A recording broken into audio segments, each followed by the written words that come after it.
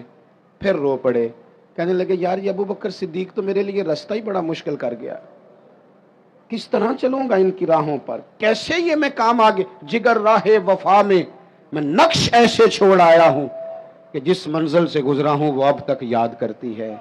او یارو, ہیں نا کچھ ابھی بھی لوگ, کچھ لوگ ابھی بھی ہیں جو شام کو انتظار کرتے ہیں. شام کو اللہ خوش رکھے, سنیں جی, شام کو انتظار کرتے ہیں کہ اگر کہیں سے دوا کے پیسے آ جائیں تو اماں کو دوا لے دوں. کچھ ہیں لوگ جو منتظر رہتے ہیں, ابھی بھی منتظر رہتے ہیں کہ اگر کوئی سبب لگ جائے نا تو چلو میں بھی تازہ پھل جو آیا ہے اس موسم کا میں بھی وہ اپنے بچوں کو کھلا دیا کروں. دوستو, حضور نے ہمیں سبق دیا ہے, یہ ہمارا تزکیہ کیا ہے. لالچ سے بچ کر کوئی کام زندگی میں اپنی آخرت کے لیے بھی تو کرنا چاہیے.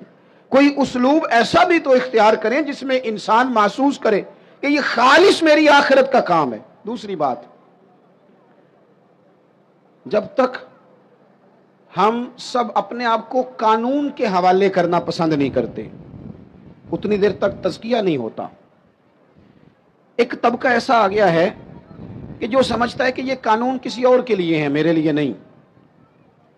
جب تک انسان اپنے آپ کو پیش نہیں کرتا, توجہ ہے میری بات پر آپ کی, میری بات پر توجہ ہے آپ کی کوئی سیاسی جماعت, کوئی الا ماشاءاللہ جس وقت کام کر رہی ہیں, جو بڑی بڑی پارٹیاں بنی ہوئی ہیں, ان میں سے کوئی ایک سیاسی جماعت کا کوئی ایک کارکن بھی کہتا ہے کہ میرے لیڈر سے فلانی غلطی ہو گئی ہے؟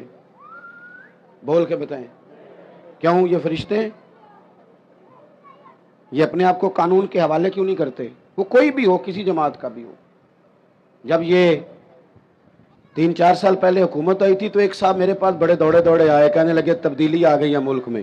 تو میں نے کہا نمبر پلیٹیں بدلنے سے تو تبدیلی نہیں نہ آتی, انجن تو سارا وہی ہے, بندے وہی ہیں, وہ صرف جماعتوں کا لیبل بدل کے آ جاتے ہیں. کیا بات کرتے ہیں آپ؟ اس طرح بھی کبھی ہوتا ہے. انہیں جی اب آ جائے گی, تو میں نے کہا یہ نہیں آئے گی, اس لیے کہ وضو کرنے کے لیے نیرا پانی ہونا شرط نہیں, پاک پانی ہونا شرط ہے. وضو صاف پانی سے ہوتا ہے, اس طرح کے پانیوں سے نہیں ہوتا. بہرحال آمدام برسر مطلب, میں جو بات آپ کے سامنے عرض کرنا چاہتا ہوں اس پر آپ غور فرمائیں گے کہ قانون سے بالا تر اپنے آپ کو نہ سمجھا جائے. ہم سے اگر کبھی کوئی کمزوری ہو جاتی ہے, کسی مقام پر ہم کوئی غلطی کر بیٹھتے ہیں, اس کا اعتراف کر لینا, اس کو مان جانا, اس کو تسلیم کرنا سیکھیں. ہمارے گھروں کے اندر جنگ لگی ہوئی ہے اس لیے کہ ساس کہتی ہے میں تو غلطی کر ہی نہیں سکتی, اور اگر لوگ ہمارے ہاں غلطی کا اعتراف کرتے بھی ہیں تو اتنا جارحانہ ہوتا ہے کہ وہ لگتا ہے غلطی نہیں, وہ تو ڈنڈا چل رہا ہے. بہو کہتی ہے اماں کی ساری غلطیاں میں تو کر ہی نہیں سکتی. اپنے آپ کو تسلیم کے کٹہرے میں لائیں, ماننا سیکھیں. اگر کسی جگہ آپ محسوس کرتے ہیں نا کہ یہاں میں بھی بھول گیا تھا تو مان لیں. بڑے بڑے لوگ مان جایا کرتے تھے, بڑے بڑے لوگ تھے جو رجوع کر لیتے تھے. تسلیم کرنے کا, مان لینے کا مزاج بنائیں. آپ کی ضرورت ہے آپ کسی بڑے آدمی کو, طاقتور کو کہہ سکیں کہ تو مان جا, تیرے اندر یہ کمزوری ہے. کوئی مانتا ہے؟ ہم مانتے ہیں. ہاں نہ تو کرو نا. غلطیاں کرتے ہیں کہ نہیں؟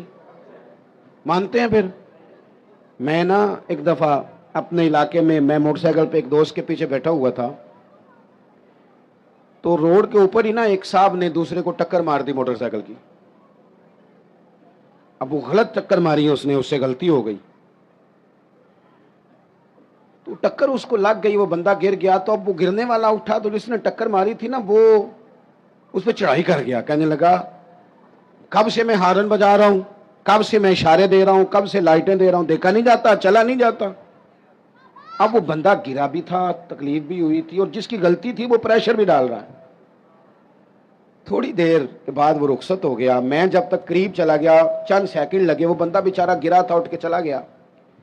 میں نے قریب جا کے وہ ٹکر مارنے والے سے کہا, میں نے کہا غلطی بھی تیری تھی, میں دیکھ رہا ہوں پیچھے پیچھے ہم بھی آ رہے ہیں, اور چڑھائی بھی تو کر گیا ہے. تو یہ تربیت ہے آج کل جو قوموں کی اور نوجوانوں کی ہو رہی ہے. وہ کیا کہتا ہے, وہ کہتے ہیں پیر صاحب تسی بھی تکدے سو پہ. میں نے کہا پیچھے ہی تھا. کہنے لگے گل تو اڈی ٹھیک ہے, غلطی میری سی, پر جے میں نہ چڑھائی کرتا تے انہیں کر جانی سی. یہ مزاج ہے. یہ ہنسنے والی نہیں تو رونے والی بات ہے. جب قوموں کی تربیت اس طرح کی ہونا کہ ماننا نہیں، چڑھائی کرنی ہے، غلط بھی ہے تو چڑھائی کرنی ہے، جھوٹے بھی ہیں تو چڑھائی کرنی، دھونس اور دھاندلی کے ساتھ، روب کے ساتھ بات منوانی، پھر قوموں کی تربیت نہیں ہوتی. رسول پاک صلی اللہ تعالی علیہ وآلہ وسلم نے اپنے صحابہ کو جو مزاج دیا ہے، سکون کس چیز میں ہے کہ انسان اپنے آپ کو پیش کر دے. پتہ ہے کیمرے لگانوں سے جرم نہیں ختم ہوتے. اگر کوئی جرم سے آشنا ہو جائے نا، میں نے کرنا نہیں، پھر ختم ہوتا ہے. میں آپ کو ایک مثال دیتا ہوں اگر آپ کی سمجھ میں بات آ جائے تو. گوشت کسی نے آپ کو کھانے کو دیا اور آپ کھا رہے تھے، 2-4 لقمے آپ نے کھائے، بڑا مزہ آیا. پھر کسی نے نا بڑا مزہ آیا، لذیذ لگا آپ کو کھانا، پھر کسی نے کان میں کہہ دیا یہ صدقے کا ہے. میری طرف دیکھو، منہ میں ذائقہ بدل جاتا ہے کہ نہیں؟ کیا ہوا ہے؟ مسالے بدل گئے. چلیں اس سے بھی آگے کی بات کرتے ہیں.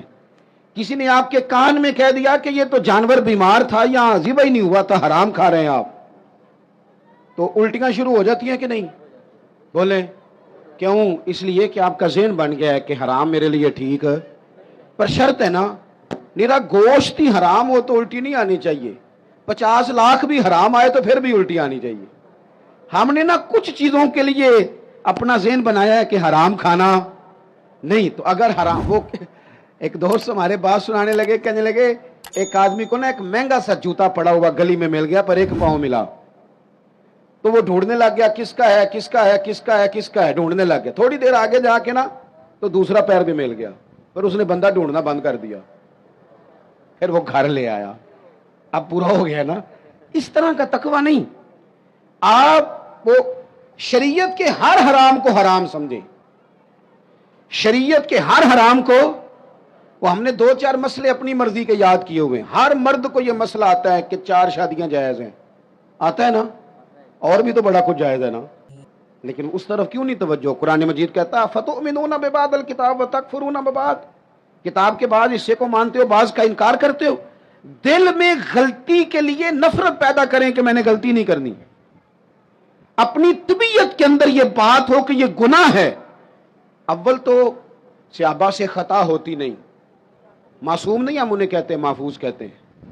لیکن اگر کبھی کوئی ایسا واقعہ ہوتا بھی تھا تو وہ ہماری تعلیم کے لیے، ہماری تعلیم کے لیے.